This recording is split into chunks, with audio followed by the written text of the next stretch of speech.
Oke, kita mulai pembelajaran di minggu malam ini ya.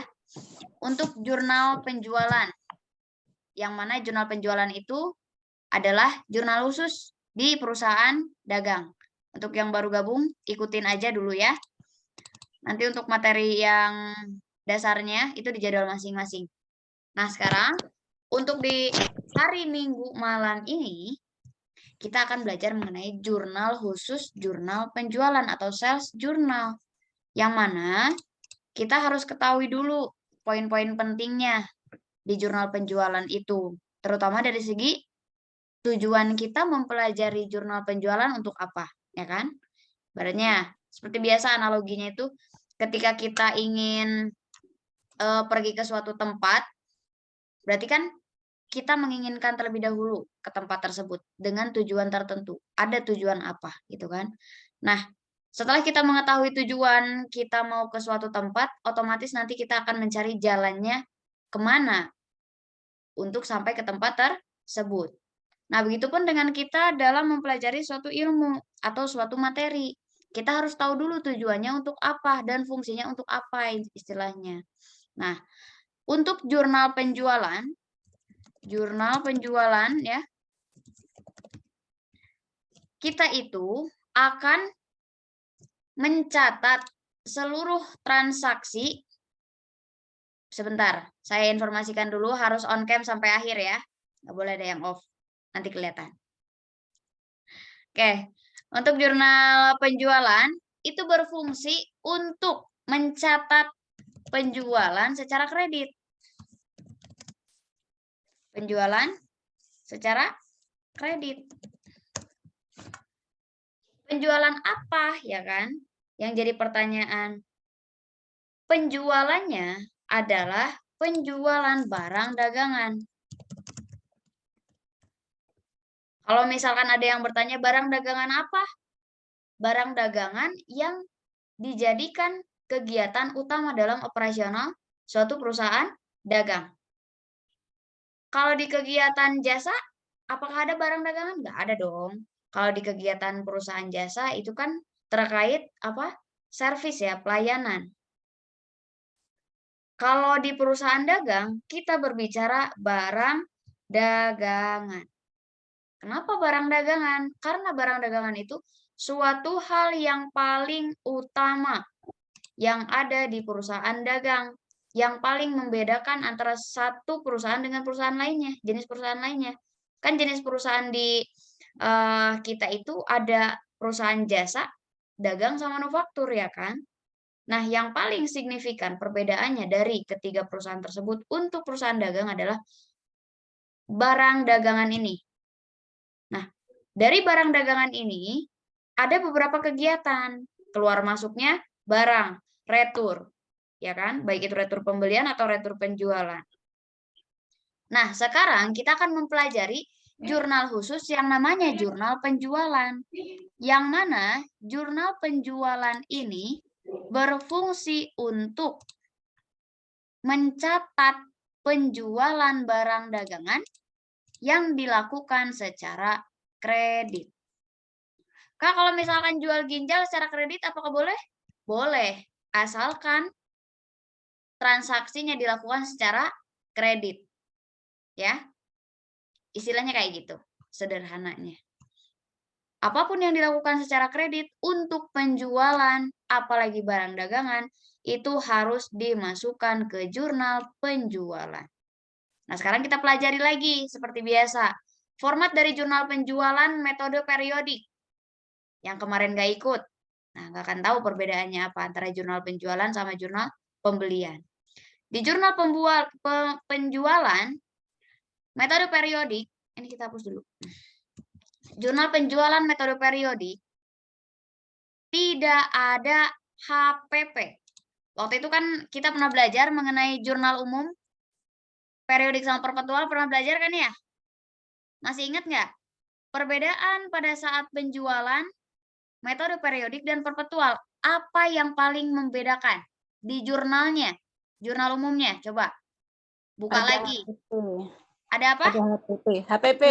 Betul, HPP. HPP itu apa? Harga pokok penjualan. Oke, harga pokok penjualan. Nah, kenapa dikatakan HPP? Karena dalam transaksi penjualan barang dagangan, kita nggak mungkin beli barang 1 juta dijual lagi 1 juta, ya kan? Nah, yang namanya HPP itu adalah harga pembelian atau ibaratnya istilahnya mah modal beli kita, harga pokok penjualan itu. Beli HP 10 juta, dijual 15 juta. HPP-nya yang mana? HPP-nya yang 10 juta. Contohnya seperti itu. Tapi nggak sesederhana itu ya penentuan HPP, karena dalam persediaan barang dagangan itu, ketika kita membeli suatu barang dengan jenis barangnya sama, tetapi dengan harga yang berbeda, itu ada metode pencatatannya juga. Kita akan pelajari juga di materi kartu persediaan nanti. FIFO, LIFO, average akan ada. Pernah dengar FIFO, LIFO, average belum? Metode pencatatan persediaan? Belum. Nanti kita akan pelajari. Sip. Sudah pernah dengar? Sudah pernah dengar. Bisa ngisinya belum? Bisa ngisinya enggak? Kalau ngisinya enggak sih, Kak. Oke. Pernah sih. Oke, nggak apa-apa. Kita belajar nanti ya setelah jurnal khusus selesai. Kita ke kartu persediaan, kita ke kas kecil, dan seterusnya sampai selesai pertemuan. Sebelum selesai pertemuan, materi akan terus bertambah, gitu ya. Oke, selanjutnya di sini karena kita menggunakan metode periodik, jadi jurnal penjualannya adalah di sebelah debit pasti akun receivable, karena ini secara kredit.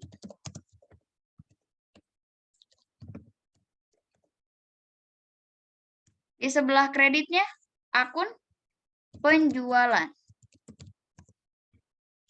Ini untuk metode periodik. Nah, kalau metode perpetual, jurnalnya itu sama akun receivable dan penjualan, tapi ada HPP, jurnal yang keduanya. HPP, nggak usah disingkat ya, harga pokok penjualan di debit, di sebelah kreditnya, merchandise inventory atau persediaan barang dagang. Nah, saya bahas dulu karena nanti akan muncul pertanyaan terkait nama akun. Di sini, yang paling utama yang membedakan antara metode periodik dengan perpetual adalah akun HPP. Oke, itu yang harus digarisbawahi-nya. Kemudian, nih saya bold dulu. Kemudian, kalau di metode periodik, itu tidak ada pencatatan mengenai harga pokok penjualan. Kenapa pada saat menjurnal tidak dilakukannya pencatatan HPP pada saat melakukan penjualan? Karena untuk mencari HPP ini di metode periodik akan ada pada saat menyusun AJP atau ayat jurnal penyesuaian. Apakah di perpetual ada AJP? Ada tentunya, tetapi bukan untuk menyesuaikan HPP. Karena HPP-nya sudah diketahui seiring berjalannya melakukan transaksi penjualan barang dagangan. Jadi HPP-nya udah langsung diketahui kalau perpetual. Karena tiap keluar barang itu langsung dihitung. Beda hanya dengan periodik. Di sini kita nggak nyatet HPP. Makanya nanti setiap akhir bulan atau akhir periode akuntansi kita akan melakukan penyusunan jurnal penyesuaian untuk HPP ini. Rumus HPP apa? HPP kalau menggunakan metode periodik otomatis kan kita nggak akan tahu nggak akan tahu langsung ya nominalnya berapa, jadi harus dihitung dulu. Nah, rumus HPP itu kalau kita tidak menggunakan perpetual, cara mencarinya HPP sama dengan persediaan barang dagangan awal ditambah pembelian dikurangi nominal persediaan akhir. Nah, nanti muncullah HPP. Persediaan awal ditambah pembelian dikurangi persediaan akhir. Karena persediaan akhirlah yang akan kita hitung stoknya di gudang. Gitu. Otomatis kalau misalkan barang dagangan yang masih tersedia di gudang, itu artinya belum terpakai atau belum terjual. Maka ini adalah rumus mencari HPP metode periodik nanti di penyesuaian. Kemudian, berkaitan dengan dua jurnal ini, baik itu metode periodik sama perpetual, bakal ada pertanyaan, Kak, kenapa? Di sini kan saya mencantumkan akun receivable dan sales of merchandise inventory atau sales of merchandise. Artinya di sini penjualan atas persediaan. Saya ingin bahas dulu terkait nama akun. Nama akun. Untuk nama akun, itu boleh pakai apa aja. Khususnya penjualan, boleh sales of merchandise boleh, atau boleh sales aja, itu boleh. Atau misalkan mau menggunakan merchandise inventory juga boleh. Untuk penjualan barang dagangan di metode periodik. Yang terpenting, yang menjadi pembedanya adalah antara perpetual sama periodik ketika ada dan tidaknya perhitungan HPP. Jadi kalau masalah nama akun, di sini mau sales of merchandise atau sales aja, misalkan ya, sales aja boleh, atau seperti ini merchandise inventory itu boleh-boleh aja, sah-sah saja. Yang terpenting tidak ada jurnal mengenai HPP karena kita sudah menentukan bahwa metode pencatatan kita di PD Subur ini menggunakan periodik. Oke. Nah, konsekuensinya karena kita menggunakan metode periodik, nanti di akhir periode akuntansi itu harus mencatat jurnal penyesuaian atas penjualan, yaitu mencari HPP. Paham sampai situ? Paham, Kak. Oke, kita lanjut sekarang. Setelah mengetahui dasar dari basic sales journal atau jurnal penjualan ini, kita akan mencari tahu mengenai kolom-kolom yang ada di sini. Fungsinya untuk apa? Ya, karena nggak semua orang tahu. Ini fungsinya date aja, belum tentu semuanya tahu ini fungsinya untuk apa. Jadi kita pelajari satu per satu. Untuk kolom date di sini, karena di sini sudah tercantum date, berarti untuk mencatat tanggal transaksi. Tanggal, bulan, tahun transaksi. Ini untuk date. Kemudian ada invoice number. Di sini berarti untuk nomor invoice. Nomor invoice itu nomor bukti transaksi. Misalkan, untuk sales journal berarti yang dimasukkan ke jurnal penjualan ini adalah faktur penjualan. Selanjutnya, ada kolom deskripsi di sini. Description. Description itu digunakan untuk mencatat nama konsumen atau customer.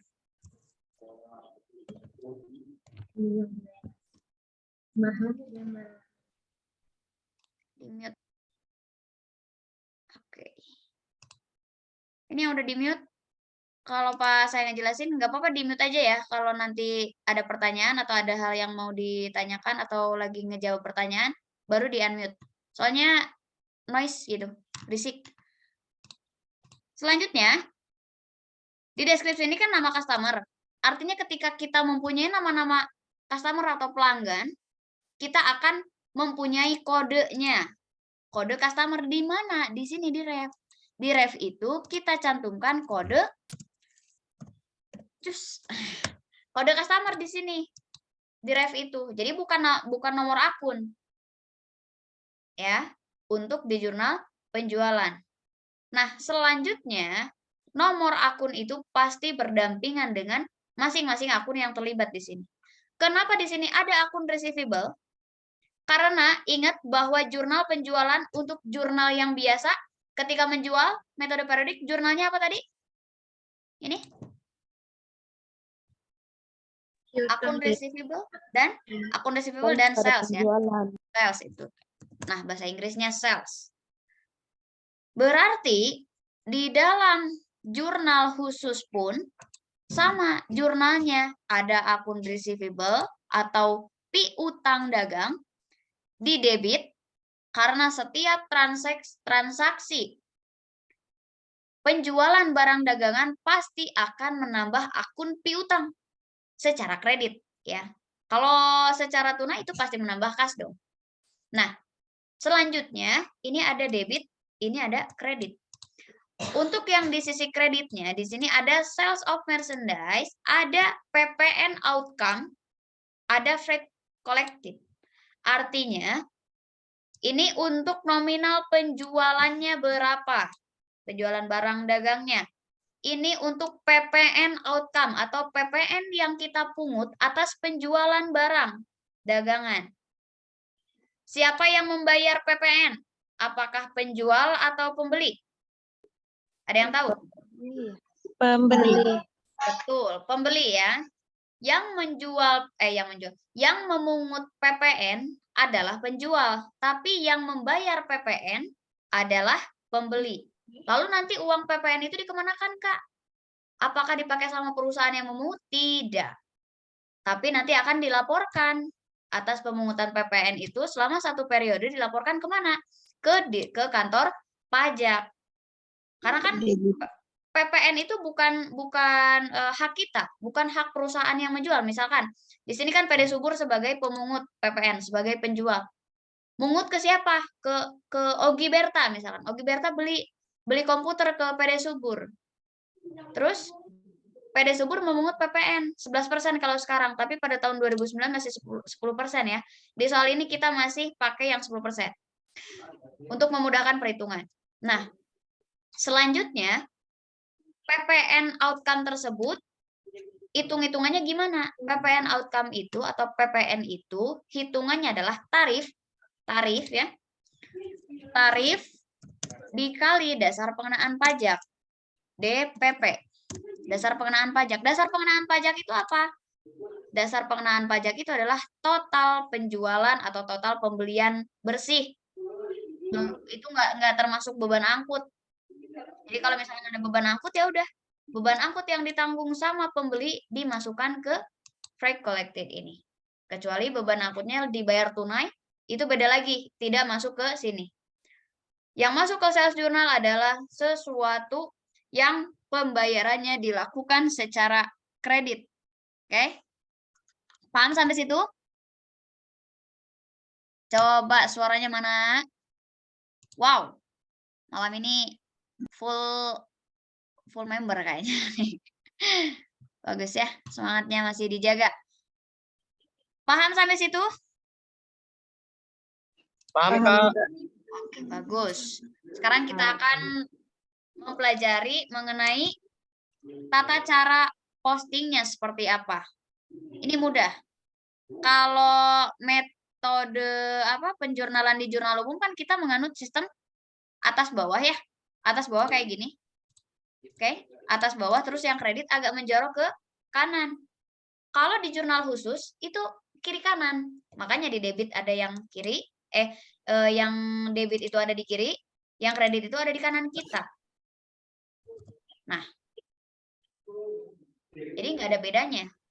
Makanya yang dijadiin dasar kita dalam penjurnalan adalah dasar akuntansi di perusahaan jasa. Karena semakin ke sini, metode pencatatan penjurnalan itu hanya berbeda format aja. Bukan beda jurnalnya. Misalkan, tahun sekarang, ketika piutang bertambah di debit, nanti tahun depan piutang bertambah di kredit. Enggak kayak gitu konsepnya. Kalau untuk dasar akuntansi itu tetap sama, di seluruh dunia sama. Karena Indonesia pun nganut dari sistem akuntansi dunia. Jadi pasti aturannya sama. Cuman beda bahasa aja. Nah sekarang, untuk di jurnal penjualan ini, ada 3 transaksi seperti biasa kemarin. Nanti saya akan minta 2 orang buat mengerjakan. Saya kasih contoh 1 tata cara postingnya. Di tanggal 6 Desember. Untuk yang belum tahu, nanti saya akan jelaskan mengenai faktur ya. Soal tanggal 6 Desember. 6 Desember. Udah pegang soalnya semuanya belum? Udah di-download belum di grup? Belum ya? Oke, saya share screen aja. Ini soalnya. Untuk tanggal 6 Desember. 6 Desember.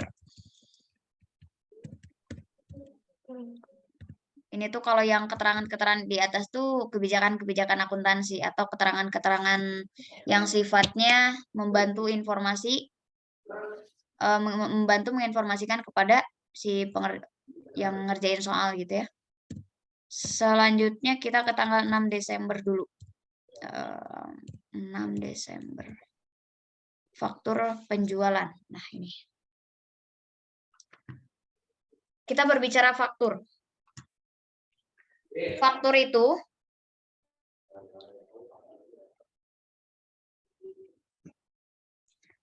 itu adalah dokumen transaksi. Ya. Saya jelasin dulu untuk yang belum tahu, yang baru gabung. Faktur itu adalah dokumen transaksi. Dokumen transaksi untuk apa? Untuk transaksi penjualan atau pembelian kredit. Nah, sekarang kita harus bisa membedakan antara faktur penjualan dan faktur pembelian. Itu seperti apa bedanya? Terletak dari kopnya ya.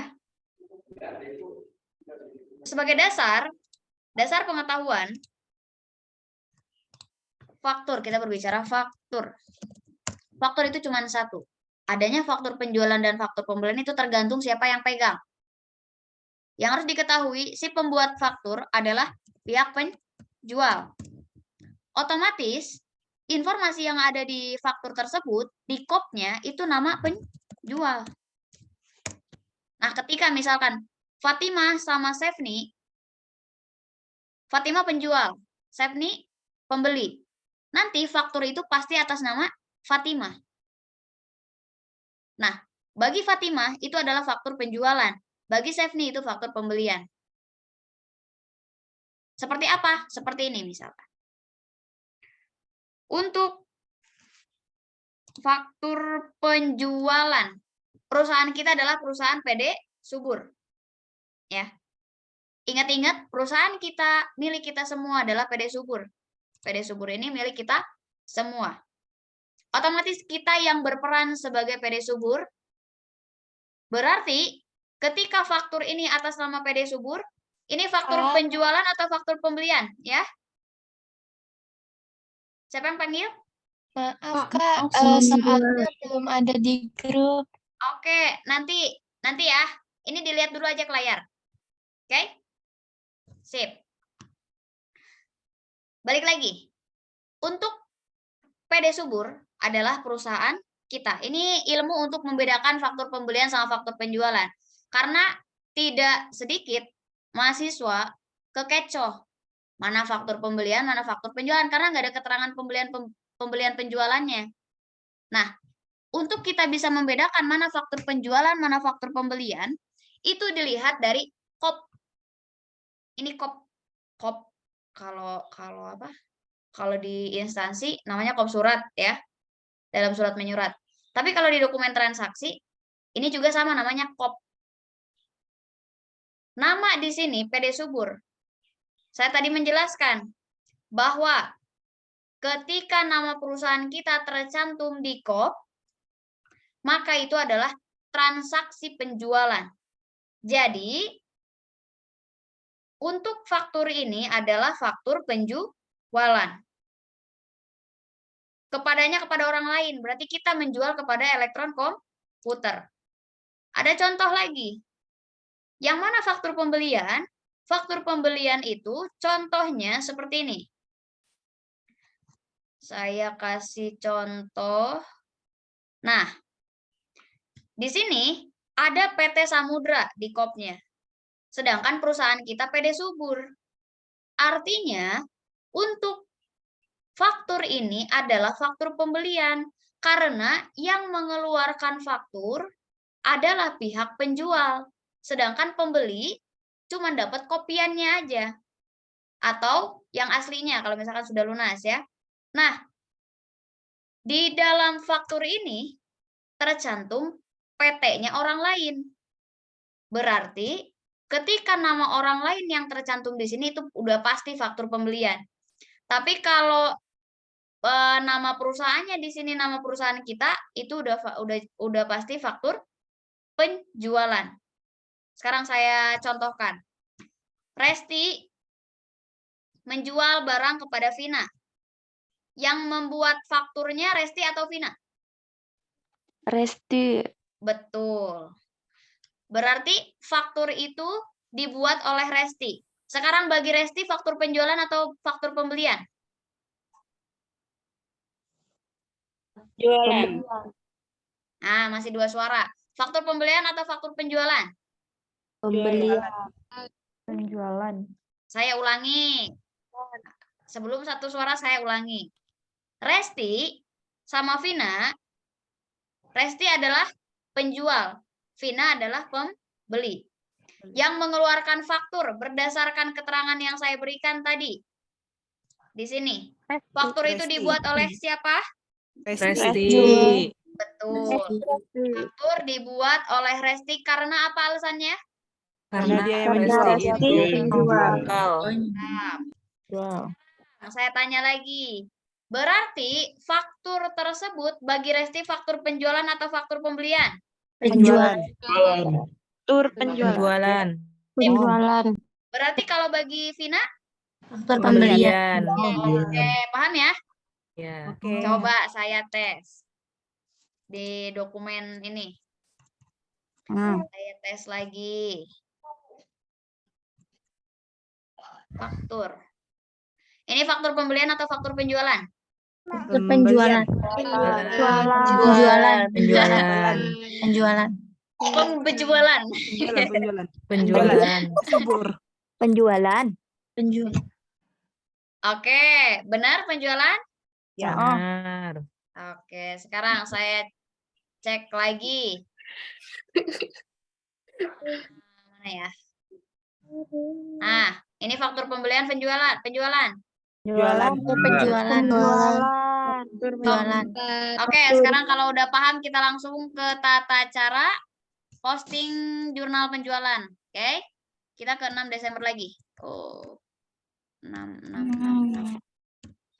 Tapi perlu sampaikan lagi nih, buat yang masih belum tahu tata cara posting. Sebenarnya posting jurnal itu harus berdasarkan urutan transaksi dari tanggal 1 sampai akhir bulan. Tapi karena yang kita pelajari di sini bukan dari awal sampai akhir, maksudnya bukan berdasarkan transaksi, tapi kita berdasarkan jurnal. Kita pelajari satu jurnal, baru nanti kalau udah selesai diurut dari atas sampai bawah. Nah, jadi kalau ada yang tanya, Kak, kenapa mencela gitu?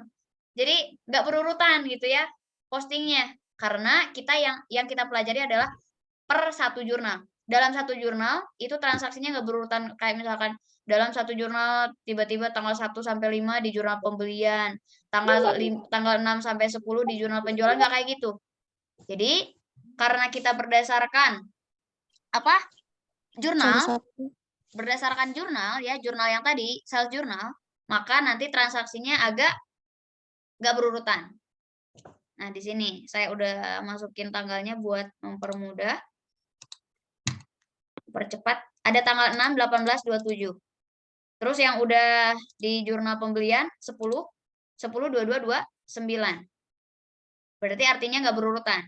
Tapi kalau misalkan kita udah pro itu bukan transaksinya yang diacak, tapi jurnalnya. Misalkan tanggal 1 ada di jurnal pembelian, tanggal 2-nya ada di jurnal penjualan, tanggal 3-nya ada di jurnal umum misalkan. seperti itu ya proses yang sebenarnya. Jadi kita harus banyak buka-buka lembaran jurnalnya, bukan dengan cara posting yang tidak sistematis, sebenarnya kayak gitu. Tapi karena kita mempelajari satu persatu jurnal, jadi kita harus selesaikan satu jurnal. Oke? Sekarang tanggal 6. Tanggal 6 itu 6 Desember. Kita di tanggal 6 melakukan transaksi penjualan atas 2 jenis barang, yaitu dengan kode T1301C dan kode T7102C. Jadi dalam perusahaan yang besar itu pasti ada kodenya. Kenapa? Karena yang dinamakan kode barang, contohnya di mana ya? Contohnya di supermarket. Di supermarket itu pasti ada kodenya, makanya ada barcode. Barang A, barang B, barang C berkurang, atau ada pengisian kembali atau pembelian, itu pasti berdasarkan kodenya. Makanya dalam faktur pun diisi keterangan kode barangnya. Untuk apa? Untuk mempermudah nanti memberikan data yang yang relevan dengan barang yang kita beli. Karena meskipun satu jenis, misalkan beda warna aja, itu udah pasti beda kode. Selanjutnya, di tanggal 6 ini, kita membeli barang dengan 2 kode barang yang berbeda, berarti barangnya juga beda. Dengan harga yang berbeda. Harga per unitnya adalah untuk Portagen 300, 18.500.000 per unit. Yang kedua, 15 juta per unit. Nah, untuk kita mencari total harga, ini adalah perkalian dari price atau harga per unit ya, dikalikan dengan quantity atau kuantitas atau banyaknya barang yang kita jual. Selanjutnya, yang 15 juta juga sama, dikalikan dengan 5. Banyaknya barang yang kita jual. Maka kita mendapatkan informasi total harga dari barang yang pertama yaitu 148 jutaan lah kalau kata bahasa Sundanya ya, kita ngejual barang. Kemudian barang yang kedua 75 juta. Total barangnya aja, belum termasuk PPN. Karena PPN kita pungut. Jadi kalau misalkan kita melakukan jual beli, pas kita beli ya itu mah udah resiko karena kita skalanya sudah besar, itu pasti dipungut PPN. PPN outcome-nya berapa? PPN outcome ini berarti yang bayar elektron atau PD subur? Berdasarkan keterangan saya tadi. Elektron. Oke, betul. Sip. Elektron membayar sekaligus dengan PPN-nya. Makanya di sini ada jumlah. Jumlah ini adalah total including tax, istilahnya. Total yang sudah termasuk pajak 10% di tahun 2009. Kalau sekarang sudah 11%. 2022 ya. Selanjutnya, untuk DPP atau dasar pengenaan pajak itu adalah total penjualan barang pure yang barang aja. Maka untuk PPN ini 10% atau 14.800.000 itu dihasilkan dari 10% dikali 148 juta. Kalau misalkan nggak mau dirinciin totalnya aja berapa? Totalnya kan 22.300.000. Ini dari mana? Ya ini rinciannya. Atau 10% dari 223 juta. 223 juta dari mana? Ya ini total dari penjualan barang. Itu bisa dipahami sampai situ? Kenapa saya jelaskan mengenai faktur, isinya ada apa aja, kemudian maksud dari nominal ini apa? Karena ya itu tadi, tidak semua orang memahami maksud dari bukti transaksi ini. Jadi saya jelaskan satu persatu. Nah, selanjutnya, setelah kita mengetahui total including tax akhir, berapa yang harus dibayar oleh elektron komputer atau istilahnya tagihan dari PD Subur ke elektron komputer adalah 245.300.000. Rinciannya ada di bawah. Maka ini nyambung sama soal akuntansi.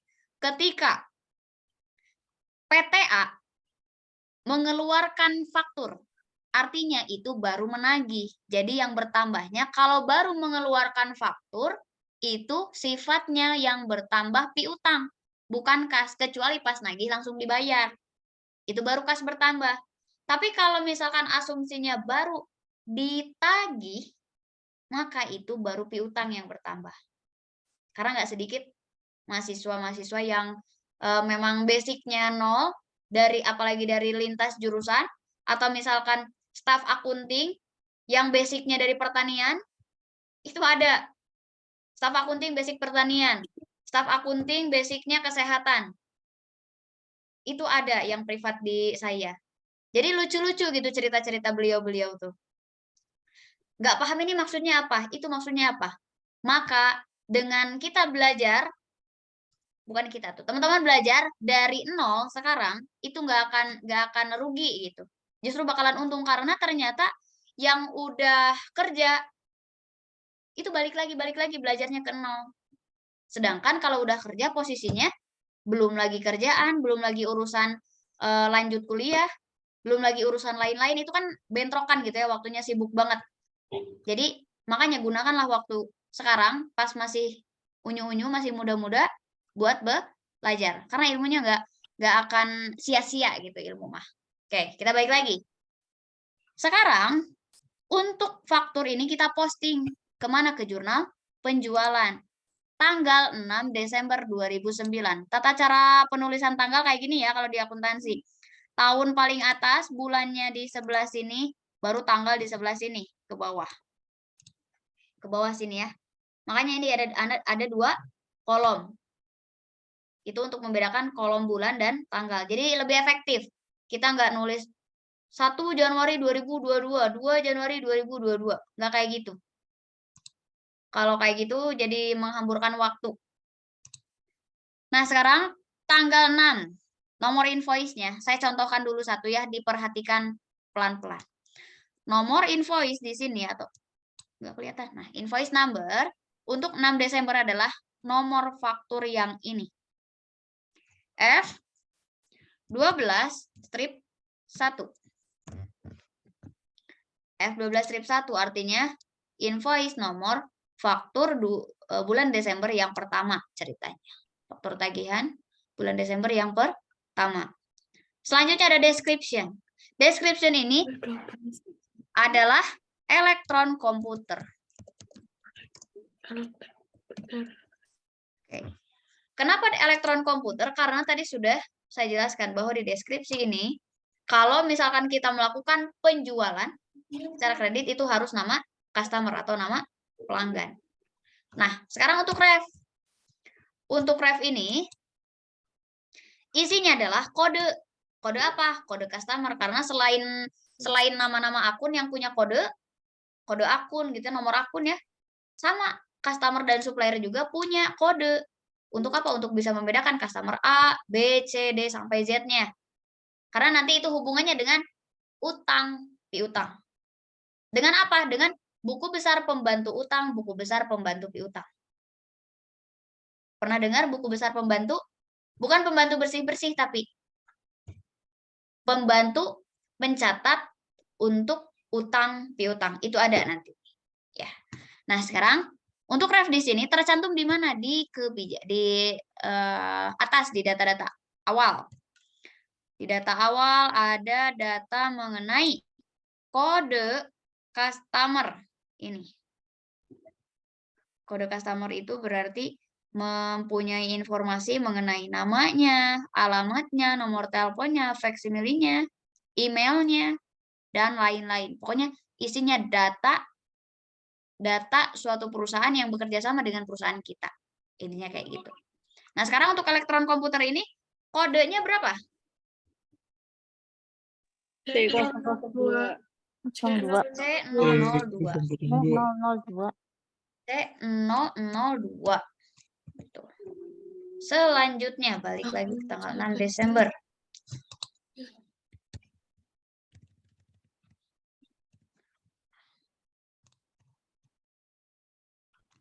Untuk kolom yang pertama yang kita isi adalah akun receivable. Akun receivable ini sebetulnya akun receivable itu adalah akibat ya, akibat dari transaksi yang terjadi.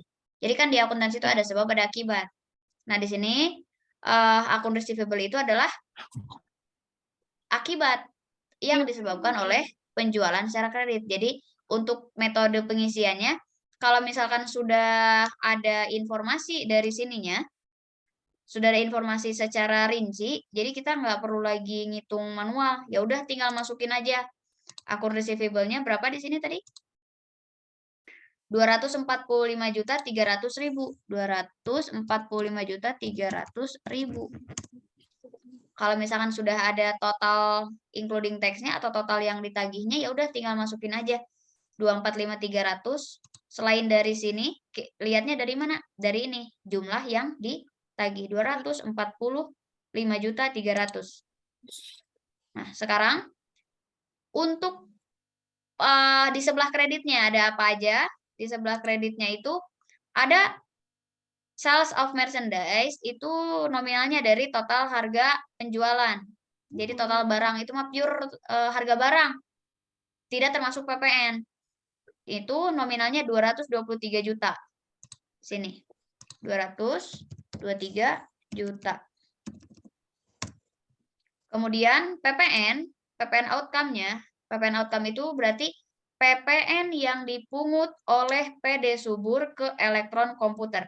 Artinya yang bayar adalah elektron komputer. Kenapa di sini PPN outcome? Karena PPN ini adalah kelompok akun kewajiban. Kenapa dimasukkan ke kelompok akun kewajiban? Itu karena menjadi PPN terutang nanti yang harus dibayarkan ke kantor pajak. Gitu.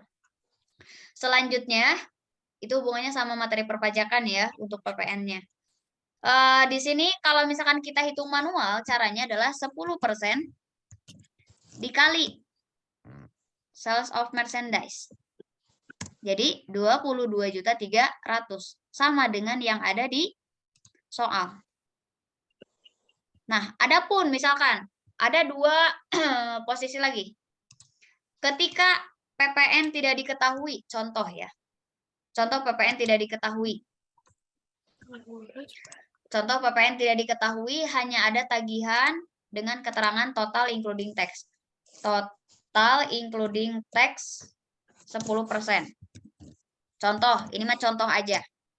Gimana cara nyari PPN sama total penjualannya? Dengan cara kita cari PPN outcome atau dihitungnya kayak gini. 100 ya. 100 di 100 per 110 dikali total including tax atau total yang sudah termasuk barang. Jadi untuk DPP-nya adalah 223 juta. Ini tinggal di 223 juta. Lalu untuk mencari PPN-nya bisa aja dengan cara tadi ya, metode yang pertama tarif dikali DPP atau sales of merchandise, atau bisa juga selisihkan antara total piutang dikurangi total penjualan. Bisa juga seperti itu. Jadi banyak cara untuk mencari nominal PPN dan sales of merchandise apabila tidak diketahui. Kalau sudah diketahui mah itu ya udah tinggal input aja. Paham? Sip. Sekarang, saya minta 2 orang volunteer yang mau ngerjain 18 dan 27. Langsung disebutin aja. Cung. Namanya? Zahra. Siapa? Zahrotul sama siapa satu lagi? Zahrotul sama siapa satu lagi, Cung? Umu. Oke. Sekarang Zahrotul dulu. Zahrotul di tanggal 18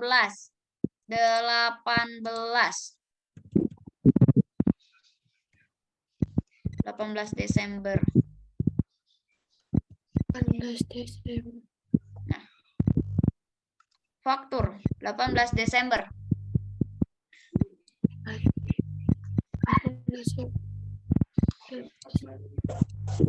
Untuk invoice numbernya yang mana, Zahro? Betul? Kak, bentar mau tanya. Itu Boleh. yang transaksi itu bukannya juga penjualan Gimana? ya? Oh, Suaranya putus-putus.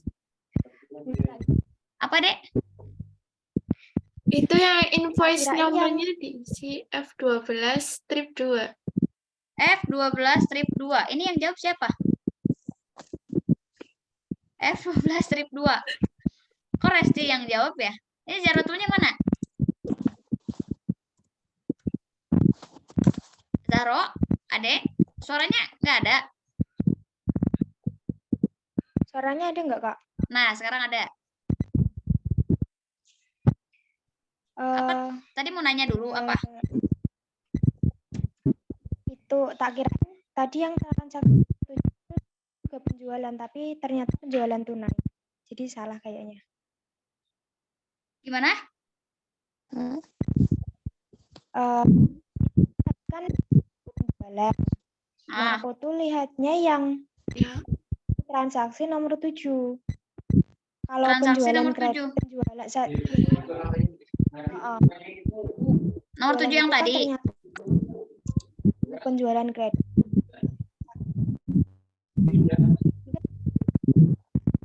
Ini yang tadi. Tanggal 6 Desember. Ini nih. 7. Transaksi nomor Tanggal 6 Desember atau tanggal 7?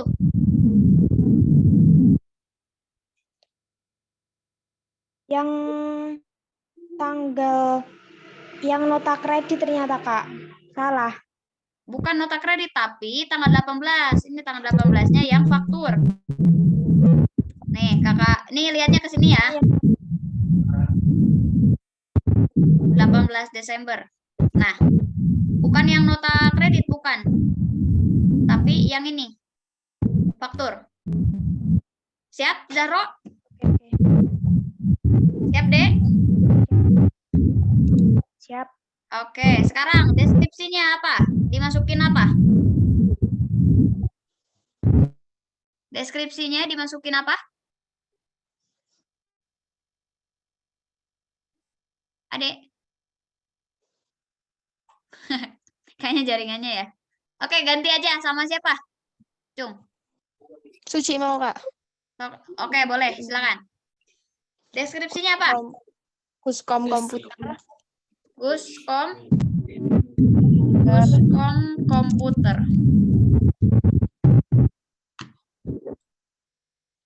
Refnya diisi apa? Aku Kode. belum buka soalnya, Kak, malah. Nanti tinggal di ini aja, tinggal dilengkapi aja untuk ref ya. Kita masuk ke intinya untuk ref adalah kode customer untuk di sales journal. Sekarang untuk akun receivable-nya. 171 juta. 188 juta 100.000.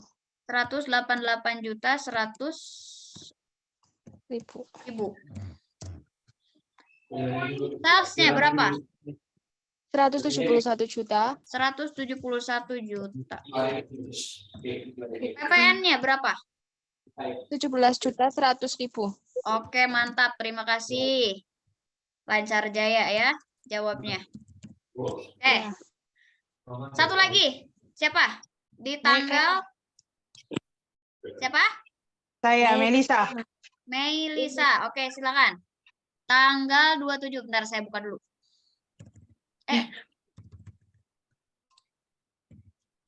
Tanggal 27. Nah.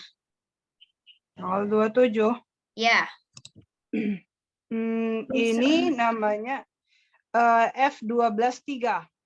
F12 strip 3, betul. Ya. Terus saya nggak kelihatan jelas nih, Mbak. Sucahyo komputer apa itu? Sejahtera komputer. Oh, Sejahtera komputer, maaf. Kecil ya mungkin ya? Iya, kecil banget pakai handphone. Sejahtera komputer. Saya jadi timur. Maaf ya, Mbak. Sejahtera komputer. Komputer. Ya. Oke, ini diisi kode Nah, customer ya. Nanti iya. dicek aja nggak apa-apa untuk refnya. Iya. Yang penting udah tahu. Terus debitnya itu 4 berapa ini ya? 4 Ntar saya kasih besar ya. Oke. Oke. 470.250. 470 juta Berapa lagi? 250.000. Oke, betul. Salesnya berapa? Salesnya 427.500. 427.500. 500. Iya. PPN-nya? PPN-nya 42.750.000. 42.750.000. Oke, terima kasih banyak untuk Suci, Zahro, sama Kak Melisa dan Resti tadi udah sempat nyebutin faktur ya. Bagus, bagus. Sip. Itulah tata cara posting dari dokumen transaksi ke jurnal. Sekarang ada satu hal yang saya mau jelasin lagi. Dua hal lagi, Deng. Dua. Sebelum Mau nanya, boleh. Siapa? yang 100 plus 110 itu teh dari mana ya? Apa ada ketentuannya? Dari Allah Subhanahu wa taala. Enggak, Deng. Enggak. Jadi gini. 110 dikali 10%. Jadi gini. Kita bahas dulu terkait ini ya. Nah, di sini biar nggak jauh-jauh teuing. 100 per 110 dari mana? Kamu nanya dari mana gitu. Nah, jawabannya adalah ini ada metode untuk memisahkan nominal PPN dan total penjualan atau pembelian barang. Pembelian barang. Bentar. Metode untuk memisahkan nominal PPN dan total penjualan atau pembelian barang. Nah, yang harus digarisbawahi di sini yang sudah disatukan lah intinya. Sudah disatukan nominalnya menjadi total harga dikasih ini ya, menjadi total harga termasuk yang sudah termasuk PPN. Nah, ini dari mana? Ya ini mah metode bisa dikatakan matematika. Terus juga untuk metode ini, jadi ada satu harga. Misalkan gini, Resti sama Melisa itu bergabung kiloannya, misalnya berat badannya. Jadi berapa? Jadi 100 misalkan. Nah, untuk mencari berat badan Resti dan berat badan Melisa, itu caranya gimana? Caranya 100 dibagi 110. Kenapa? Karena satu tarif PPN yang dipakai di sini 10%. Kalau misalkan 11%, kalau misalkan 11%, berarti 100 rumusnya per 111 kah? 100 dibagi 111, betul. 11%. Oke. Betul. Kalau misalkan 12%, 100. 100 per 112. 112, betul. Dan seterusnya. Oke. Tergantung tarifnya berapa. Kalau sekarang kan 11%. Artinya kalau tahun 2022 kita harus mencari PPN itu ya udah dengan cara ini. 100 Apabila 112. syaratnya kita boleh menggunakan rumus ini apabila total harga sudah termasuk PPN. Kalau misalkan untuk mencari PPN dari nominal total harga yang belum ada PPN-nya, ya langsung dikalikan 10%. Saya kasih ilustrasi. Saya kasih ilustrasi misalkan, siapa ya? Resti beli KFC. Totalnya 100.000. 100.000 belum termasuk PPN. Ilustrasi pertama. Sekarang ilustrasi yang kedua. Resti. Ini berhubungan dengan 100 per 110 ya. Karena kalau misalkan nggak dijelaskan nanti ya bisa jadi salah persepsi nanti. Sekarang Resti lagi beli KFC. Resti beli KFC membayar 110.000. Termasuk PPN. 110.000 sudah termasuk PPN. PPN. Nah, sekarang kita cari, kita pisahkan. Gimana cara nyari PPN dan total harga yang sudah termasuk PPN? Kita ada tiga apa namanya tuh ya? Tiga unsur. Satu PPN. Kita nyari PPN. 2, nyari total apa? Total beli ayam. Terus total yang harus dibayar. Nah, sekarang ini soal A. Saya kasih kode soal A, ini soal B. Ini jawaban A, ini jawaban B. Nah, sekarang untuk nyari PPN. Nyari PPN yang A dulu ya. Ketika di sini kasusnya belum termasuk PPN, di sini kasusnya 110.000 sudah termasuk PPN. Nyari PPN yang belum termasuk PPN, caranya sama dengan 10% dikali 100.000. 10.000. Ini PPN-nya untuk yang soal A. Sekarang total beli ayamnya karena udah ada tercantum di sini berarti 100.000. Sekarang total yang harus dibayar berarti total dari PPN ditambah total pembelian. Berarti 110.000. Sepakat? Bisa dipahami? Nah, sekarang yang kedua. Ketika ada kasus Resti itu bayar 110.000. Tapi Resti nggak tahu PPN-nya berapa ini teh. 10% teh berapa ya gitu kan. Tiba-tiba bayar 110 aja. Nggak dikasih tahu PPN-nya berapa kayak di Alfamart misalkan. Dikasih struk terus ada keterangan harga sudah termasuk PPN. Nah, berarti itu teh secara tidak langsung kita sudah dipungut. Cuman nggak dikasih tahu berapa nominalnya yang kita bayar gitu. Bayar aja ya. Nah, sekarang untuk mencari PPN ketika diketahuinya harga yang sudah termasuk PPN. Berarti ya udah kita kasih input dulu 110 itu di total yang harus dibayar 110.000 karena udah diketahui. Mencari apa? Total pembelian ayam. Berarti kalau misalkan tarifnya 10%, yaitu tadi dengan cara 100 dibagi 110 karena tarifnya 10% dikali dengan total including tax atau total yang harus dibayar. Berarti 100.000. Oh, ternyata belinya ayam tuh harganya 100.000-an. Oh, berarti untuk PPN-nya berapa? Bisa dengan cara 10% dikali total pembelian. Bisa juga dengan cara selisih antara 110.000 dikurangi total pembelian. Nominalnya sama-sama juga. Ini PPN. Ini total pembelian. Ini total yang harus dibayar. Gitu. Bisa dipahami? Untuk konsep 100 per 110, paham? Paham, Teh. Paham, Kak. Sip. Mau nanya dong, Kak. Boleh, sok atuh. Mau Kalau nanya apa? PPN 1,1% gimana, Kak? PPN 1,1%?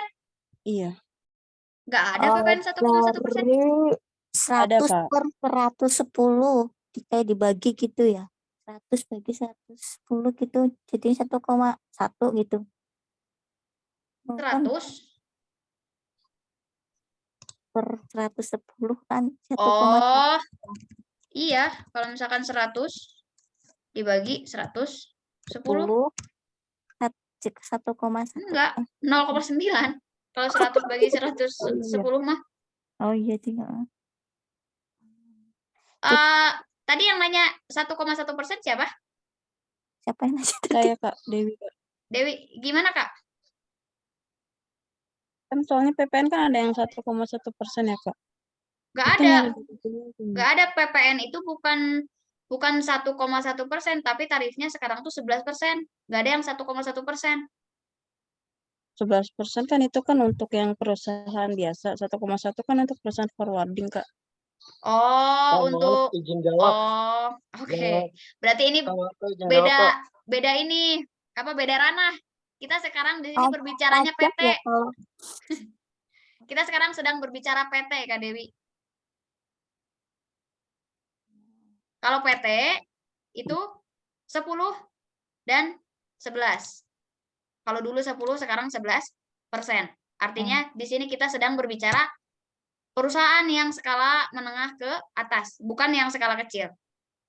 Gitu. beda ya. Oke. Oh, beda ya. Ya, Oh, perbedaannya ada perbedaannya. untuk masalah tarif, Mm. untuk masalah tarif PPN, kita tidak bisa bahas di sini karena itu masuk ke teori perpajakan. Nanti yang lain bisa bingung, kasihan. Kalau misalkan mau diskusi, boleh, gas. Personal chat aja. Oke? Jadi yang tadi 100 per 110 hanya untuk ketika mencari yang sudah termasuk PPN ini aja ya? Betul. Ketika suatu nominal sudah termasuk PPN, berarti kita tujuannya adalah mencari nominal PPN-nya berapa dan mencari total DPP-nya atau dasar pengenaan pajak dalam kurung total pembelian atau total penjualan barang. Seperti itu, Ibu. Oke. Sudah bisa dipahami sampai sini? Sampai situ? Kak, mau tanya, Kak. Boleh. Siapa yang mau DPP tanya? itu apa, Kak? DPP itu dasar pengenaan pajak, bukan Dewan Pimpinan Pusat. Ya, bukan. Dasar pengenaan pajak. Kalau DPP di partai, Dewan Pimpinan Pusat. Tapi kalau DPP di pajak, dasar pengenaan pajak. Dia dasar pengenaan Berarti itu pajak itu. Ya. Maksudnya nominalnya ya, Kak, ya? DPP itu maksudnya nominalnya gitu. Iya, nominalnya. Dian. Belum termasuk PPN. DPP. Kalau Nominal PPN yang itu belum. jumlah persenan. Gimana, Kak? Apa? Kalau PPN-nya itu persenan pajaknya gitu ya, Kak, ya? Bukan. Kalau persenan itu namanya tarif. Kalau persenan itu namanya tarif. PPN kan Tapi pajak penghasilan. PPN itu pajak pertambahan nilai. Oh, Udah tambah. skip. Ini loh, coba jadi bahas aja. aja. Jadi gini, Kakaknya bingung. ini PPN itu pajak pertambahan nilai. Ya, saya bahas nih. Pajak pertambahan nilai. Tarifnya kalau 2022 11%. Pernah kan dengar isu PPN naik? Nah, sekarang karena kita lagi ngerjain soal 2009, kita pakai tarifnya yang 10% karena kita ngerjain soal contohnya 2009, 10%. Ini tarif namanya. Yang ini adalah tarif. Ini tarif. Sekarang nominal PPN, PPN yang dipungut atau yang memungut. Yang dipungut itu yang tadi, yang ini total PPN-nya. Jadi PPN itu adalah berapa nominal uang yang harus dibayar oleh pembeli dengan tarif 10%, itu berapa? Nah, ini contohnya 10.000. Kalau misalkan Jian beli KFC, Ricis 200.000-an. Terus kena PPN 10%, berarti 10% dari 200 adalah 20.000, jadi PPN-nya 20.000. Nah, tarifnya berapa? 10%. Begitu Jihanku. Oke, Kak. Terima kasih. Udah ya, PPN clear? Oke.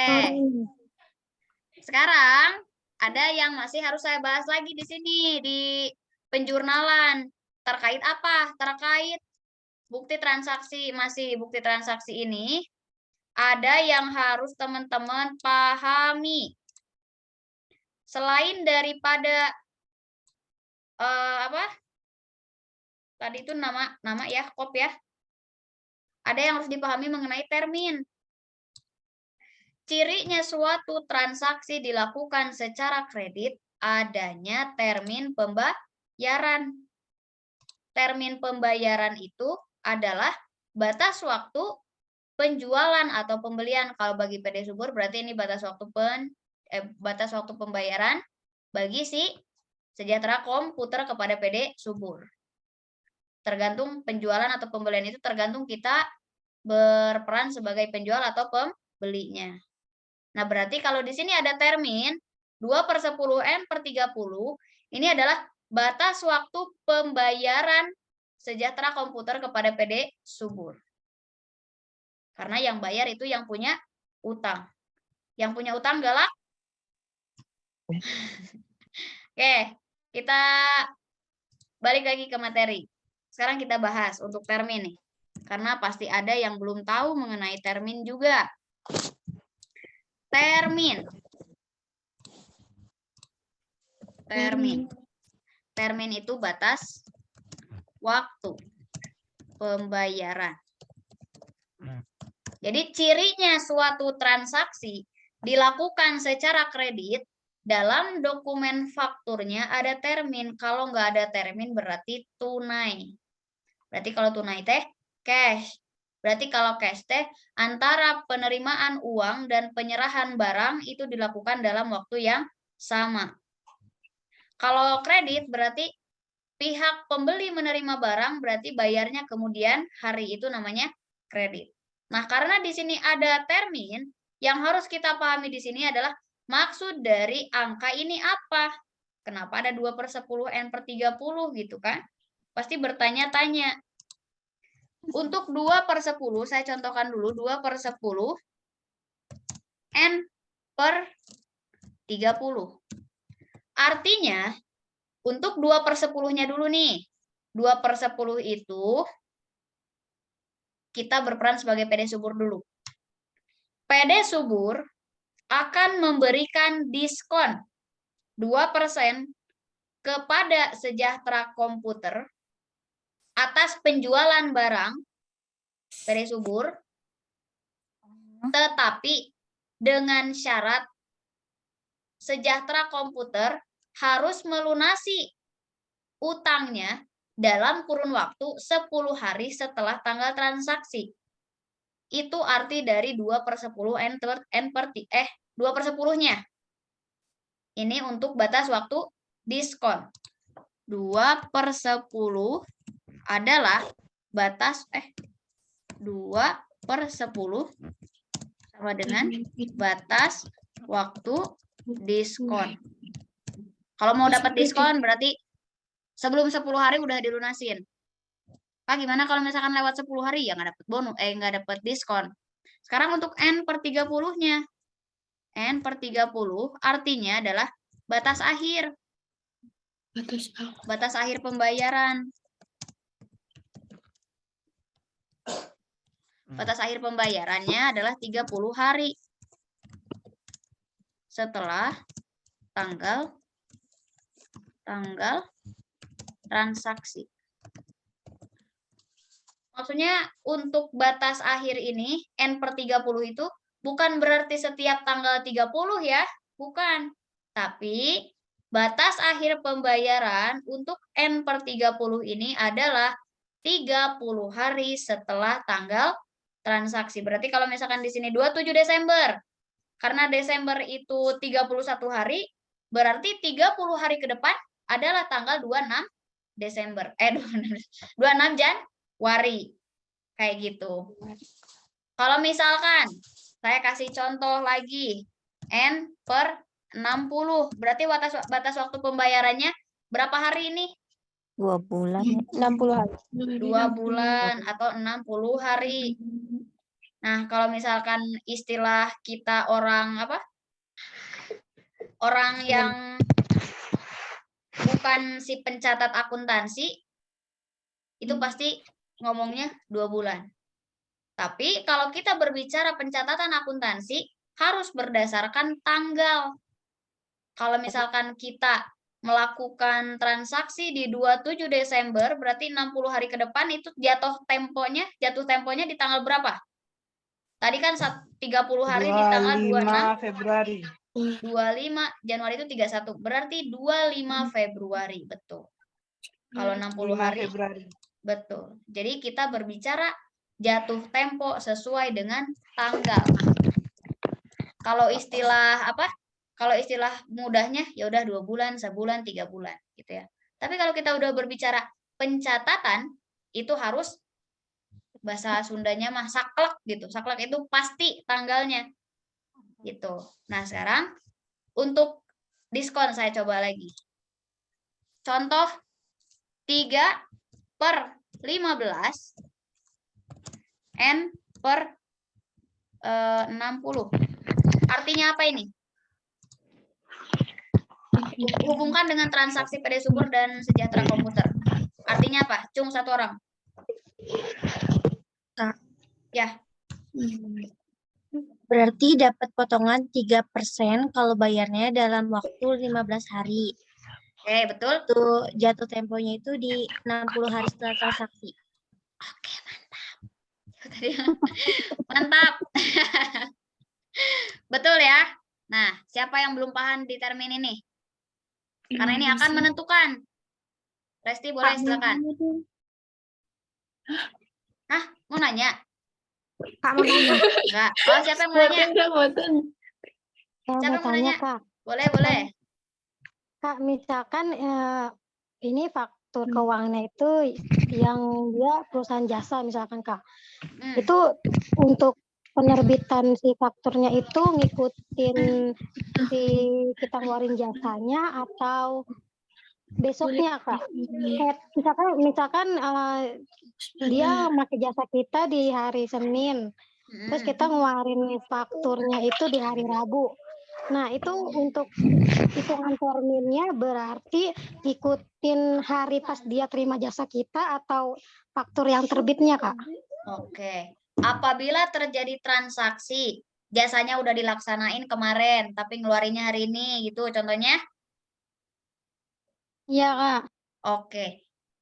Untuk batas waktu atau untuk perhitungan 30 hari atau berapapun harinya, dihitungnya dari pada saat melaksanakan jasa atau penjualan atau pada saat mengeluarkan faktur, itu tergantung kebaikan penjual. Kalau misalkan ini saya baru mengirimkan faktur hari ini, tapi penjualannya sudah dilakukan tanggal berapa sekarang teh?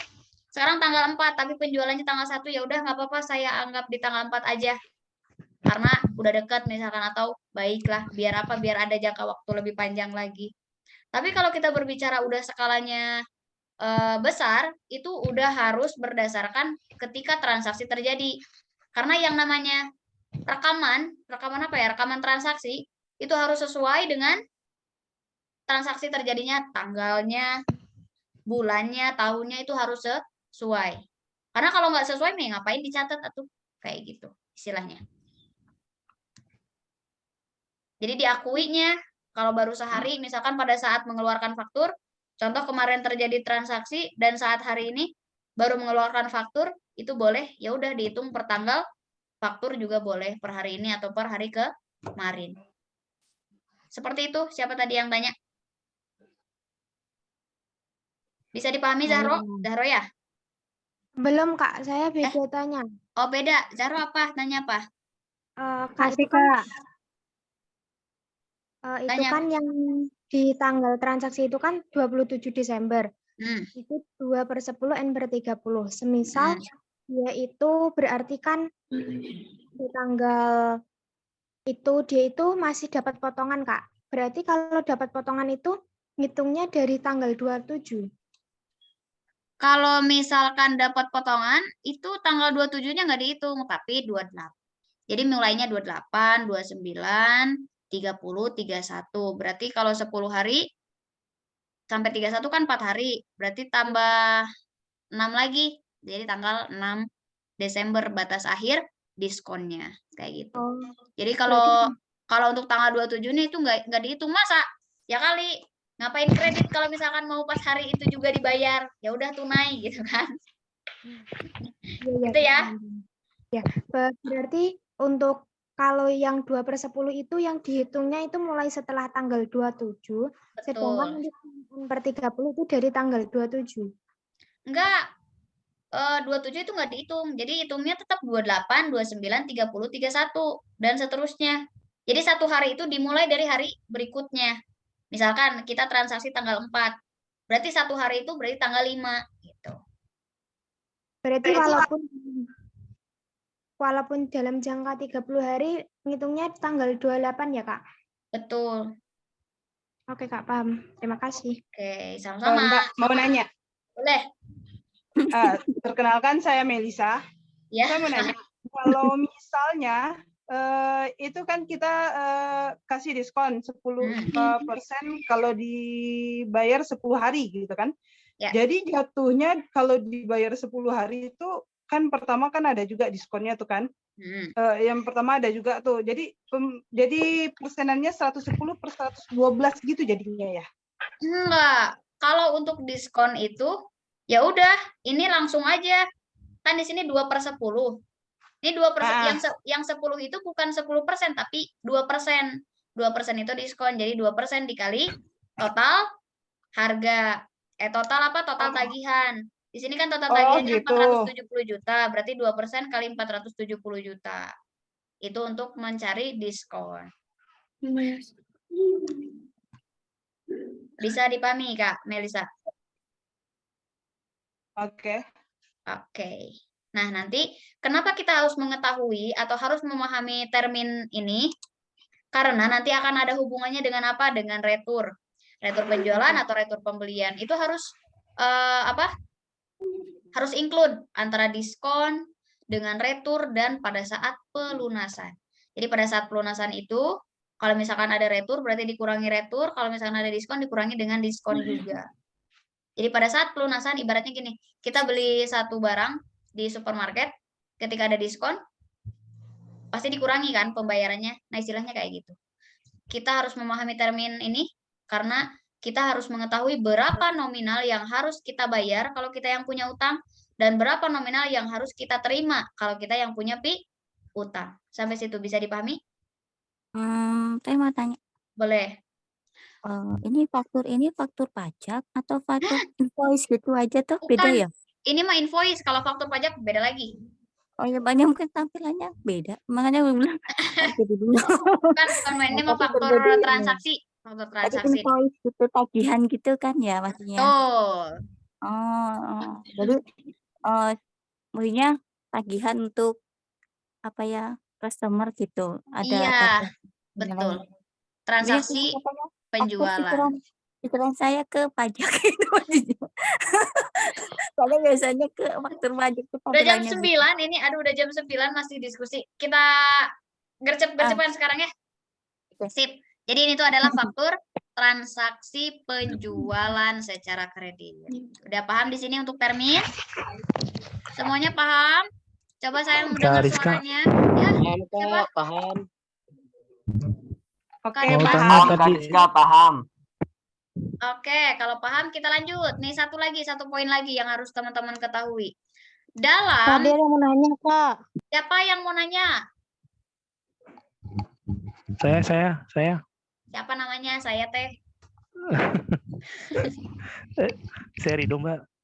Ini mau nanya purchase apa tadi? Yang faktur tuh. Saya belum paham di yang purchase order tuh. Itu apa ya? Mana? Ini. Itu, yang di Naya itu. Ini purchase order itu nomor order keberapa dari PD Subur misalkan PD Subur. Nomor order. Nomor orderan aja. Oke. Kalau misalkan bahasa kerennya sekarang PO ya. Ya PO tuh purchase order. Oh iya. Bedanya PO sama SO apa, Kak? Apanya? Bedanya PO sama apa? SO. Kalau SO sales order. Pre-order karaoke order. Karaoke order. Nah ini yang saya senang kalau orang-orang receh udah pada kumpul tuh kayak gini. Nah, jadi PO sama SO. FO. SO. Ya, SO sama PO. Di SO, kalau SO mah sales order. Sales, bedanya ya order penjualan sama ini kalau purchase order mah berarti apa? Nomor PO. Berarti apa sih namanya teh? Nomor pembelian. Nomor order pembelian. Astagfirullah. Saya udah loading. Purchase. Nah, purchase sama pembelian. Kalau SO berarti sales. Sales order. Itu bedanya S sama P. Ya, gitu Jen. Oke. Oke, ada lagi yang mau ditanyain? Ini udah clear belum? Sampai situ. Clear Kak, noted. Ya udah noted ya. Nah, sekarang kita lanjut satu poin aja lagi nih. Yang harus diketahui sama teman-teman semua seperti biasa ya. Dalam jurnal khusus dalam sistem penjurnalan, jurnal itu kan ada debit, ada kredit, ya kan? Si debit sama si kredit itu harus balance hukumnya teh atau harus seimbang. Nah, seimbang antara si doi dan kita. Artinya bisa berjalan beriringan. Debit sama kredit pun sama, ibaratnya pasangan. Kalau misalkan si debit ada 1 juta, di kredit harus ada 1 juta juga, biar adil. Nah, sekarang hubungannya dengan apa? Kenapa saya bahas ini? Hubungannya dengan rekapitulasi jurnal. Karena dalam jurnal khusus itu, metode posting ke buku besarnya tidak 1 per 1 nominal kayak gini. Enggak, kayak di jurnal umum. Tapi berdasarkan satu akun akan ada 1 nominal total. Nah, sekarang untuk akun receivable, itu kan ada di debit. Maka di rekapitulasi jurnal, itu tinggal dimasukin aja nomor akunnya. Yang ada di debit apa aja? Berarti ada akun receivable aja, berarti cuman 1 strip 1.300 aja. Cukup nomor akunnya dan nominalnya. Totalnya berapa? 903.650.000. Jadi untuk akun receivable itu akan diposting yang nominal total ini ke buku besar. Kecuali nanti kita hubungannya dengan buku besar pembantu. Kalau buku besar pembantu itu berdasarkan masing-masing ya customer kalau di buku besar piutang. Nah, kalau untuk piutang dagang aja itu akun receivable-nya total langsung yang ini yang diposting ke buku besar. Makanya ada rekapitulasi. Selanjutnya di debit udah selesai atau belum? Udah, karena cuman 1. Sekarang yang di kredit.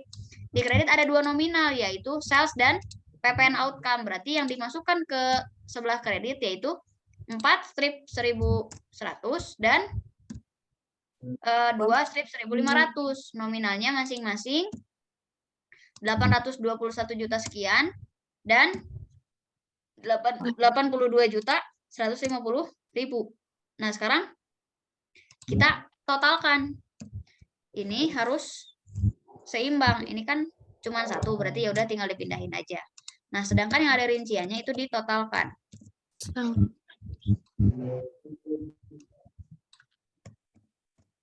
Udah seimbang?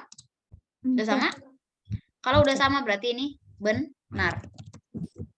Tapi jangan senang dulu karena kalau benar itu belum kalau seimbang itu belum tentu benar. Tapi kalau udah yakin nama akunnya benar, nomor akunnya benar, nominalnya benar, dan pada saat seimbang antara debit dengan kredit itu udah pasti benar. Itu untuk materi malam ini di jurnal penjualan. Alhamdulillah udah selesai. Aduh, saya lemes banget. Itu ya. Jadi tiap pertemuan tuh harus ribuh. Ini kebetulan malam ini orang-orang receh hadir, jadi banyak banget yang dibahas. Gitu ya. Boleh. Sok apa lagi yang mau ditanyain? 1 strip 300 itu kode akunnya. Kode akun. Nah, untuk kode akun itu boleh boleh berapa digit pun. Yang terpenting itu adalah si apa? Digit pertamanya yang nggak boleh ketukar sama akun lain. Harta itu harus diawali 1. Kelompok kewajiban harus diawali 2, angka 2. Kelompok ekuitas harus diawali angka 3. Kelompok pendapatan harus diawali angka 4. Dan kelompok beban harus diawali angka 5. Kalau 2 digit kedua kesananya mah boleh. Tergantung kebijakan masing-masing. Mau 10 digit, mau panjang juga nggak apa-apa. Yang terpenting mah bisa diinput aja gitu ya. Udah. Banyak teuing. Lah banyak. Ah, itu aja ya untuk pertemuan malam ini. Apa lagi ya? Udah, jangan ada latihan dulu, istirahat aja dulu. Nanti untuk latihannya mah kita setelah selesai jurnal khusus yang keempat aja, baru latihan. Nggak usah, Deng. Kita lanjut materi aja. Soalnya kan, oh iya, udah pada ini nerima surat edaran belum? Yang libur-libur? Sudah, Kak. Udah ya. Udah Kak, udah. Nanti itu bakalan libur dari tanggal 23 sampai tanggal berapa ya? 15 kalau nggak salah 15 Januari. Jadi kan panjang. Nah, karena liburnya panjang, kita maksimalin akhir tahun ini buat materi-materi dulu biar apa? Biar masuk dulu materinya, nanti latihan-latihan dan diskusi mah gampang ya. Itu aja paling untuk pertemuan malam ini. Ada yang mau ditanyain dulu enggak? Ya mudah-mudahan enggak ada sih. Mau tanya. Masih ada. Salah dia nanya apa lagi? Terakhir. Ya. Itu kan recording pembelajaran kita kan ada di YouTube ya, Kak. Nah, misalkan aku mau lihat video-video materi yang sebelumnya itu, Kakak ada kelompok-kelompoknya nggak, Kak? Biar nggak salah. Di YouTube-nya. Itu apa namanya?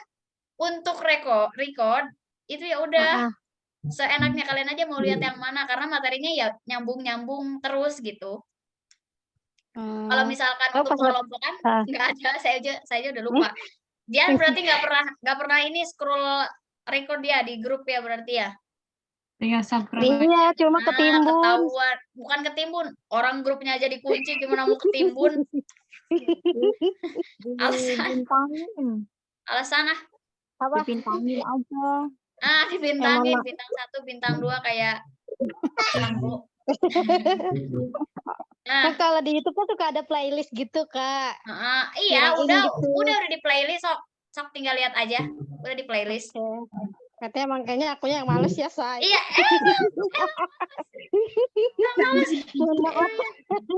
udah males proses lagi. Udah, itu aja ya. Untuk pertemuan malam ini udah jam 21.09. Besok ada lagi. Apa lagi? Besok ada lagi. Ya, apa? Kak, kalau misal nanti malam saya butuh diskusi sama kakak, diizinkan tidak? Diizinkan. Soalnya besok saya UAS akuntansi. Akuntansi apa, Bager? Perbankan sama buku besar, jurnal umum. Semester berapa, Dek? Semester 1, Kak. Oh, ya udah sok, boleh. Makasih, Kak. Jam berapa UASnya? UASnya jam 9. Jam 9, nanti saya balas jam subuh ya. Enggak, kita sok ditanyain aja apa yang mau ditanyain. Insyaallah nanti saya balas ya. Siapa lagi ini? Dimas mau nanya apa lagi? Kak, saya mau ngasih saran sih, Kak, lebih tepatnya. Saran apa? Boleh, sok. Gini sih, kita kan nanti akan ada libur ya. Terus juga kita belajarnya ini agak lama, maksudnya senggang waktunya dari hari apa ke hari apa itu kan lama gitu ya. Dan takutnya dikhawatirkan banyak beberapa murid yang lintas jurusan atau yang tidak mengerti akuntansi sama sekali gitu kan. Jadi harus apa gimana?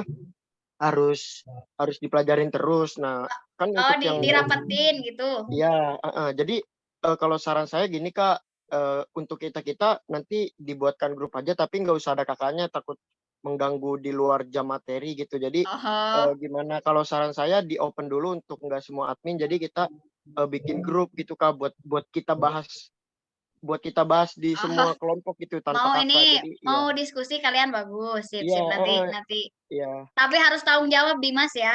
Dimas koordinatornya. Dimas yang menyarankan, Dimas harus tanggung jawab, hadir tiap pertemuan. Awas kalau saya cari nggak ada ya. Ya, soalnya, Kak. Oke. Nanti grupnya saya buka. Awas kalau Dimas di grup nanti nggak ngerespon, terus nggak ada diskusi. Ya, insya Allah respon, Kak. Nah, dari volume berapa, Dimas? Forum gimana maksudnya, Kak? Dari volume berapa? Kelas volume berapa? Yang ini loh, Kak, yang apa? 11. Yang 11 ya, betul, Kak. Nah, yang 11 mah tuh udah masih baru. Kirain Oh, masih baru banget ya. masih baru banget. Jadi untuk apa? Volume 11 itu dasarnya belum. Karena kan kita tuh ada 2 jadwal kan. Ada yang udah. Iya, kalau untuk hari Iya. Minggu tuh volumenya digabung karena materinya materi yang bonus. Ada akuntansi keuangan, ada akuntansi perusahaan, dagang.